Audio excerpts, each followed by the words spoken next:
Well, good morning, everyone. Apologies that I can't be with you today, but what I thought I would do is just take you through some of the sort of the roles and responsibilities, if you like, of our school improvement partners this year in supporting the realisation of curriculum for Wales, and also some of the sources of support that are available to you in your role.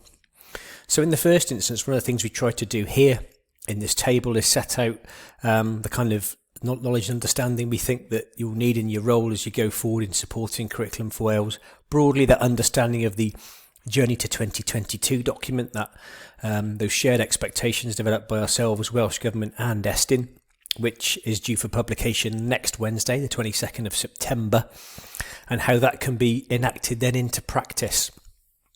Now, one of the things that we are committed to do in support of you in your work is to provide you, as it says in the right-hand side there, with professional learning support. So if there are specific requirements you have in terms of developing some of your understanding within the role, I know you come with huge experience in doing some of this work.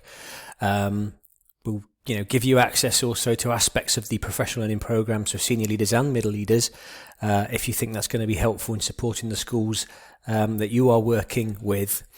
And also one of the things that we're going to do and should be available in the next couple of weeks is a toolkit to support you in supporting leadership teams with all of those individual actions identified within the Curriculum for Wales Journey to 2022. So whilst we have set out that there are some key aspects to the role, so for example, if in that middle column, supporting the self-evaluation activities, we'll develop those some of those questions and some of those frameworks to support you. Brokering support for curriculum development, which might come from yourself and your school, especially for those of you who are school improvement partners and learning network schools, and some of that development around curriculum leadership capacity within the school as well. So there'll be plenty of sources of support to support you in fulfilling that role as we move forward. Now, I'm not going to go through this in any detail. I've shared this before at the Learning Network Schools briefing. But basically, it's just making clear that our aim in terms of supporting the curriculum is not to provide people with off-the-shelf products and the finished article. It's to ensure that all of our leaders have got the skills that they need to support the development of the curriculum in their schools. So as I've said there, our aim is to share the processes and approaches and design skills to support curriculum development rather than off-the-shelf pre-designed products. We need to build this understanding through collaborative working to ensure that all practitioners further develop their skills in curriculum design. So equipping our leaders and supporting our leaders to ensure then that their staff have access to those curriculum design skills and networks of support with which to build this curriculum as we move forward. And I've provided some examples there in the table that you can look at as to practical examples of what we mean when we say those things.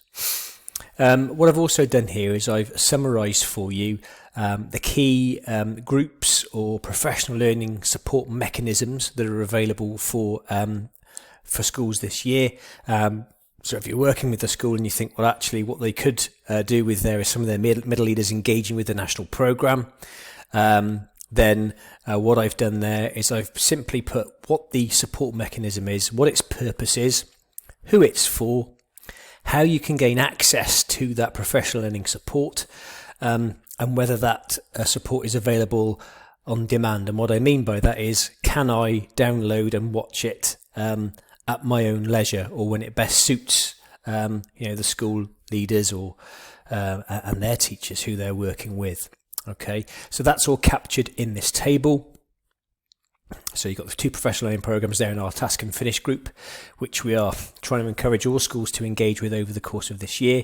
We've then got our secondary design group for senior leaders in secondary schools with curriculum responsibility, so we can start to share some of the challenges and opportunities presented by the framework and look at different aspects of the way that the curriculum can be designed.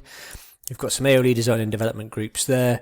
We've got the progression and assessment development group. Now, this is going to be absolutely key as we move forward. I know it's one of the big challenges that the curriculum framework presents, that every school needs to design its own, not just curriculum, but assessment arrangements that support it. And we want to do that collaboratively. I want to support people to do that. So there's a link to the group there and the Teams page, so we can start to build and share those approaches. And all of our existing curriculum networks are listed also on the slide there as well.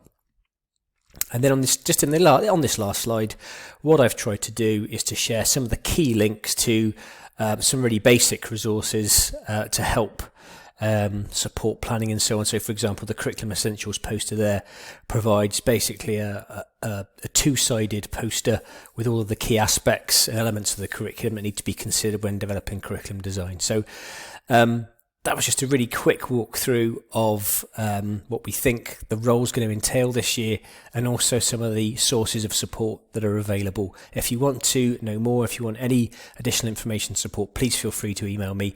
I'm more than happy to pick up any queries.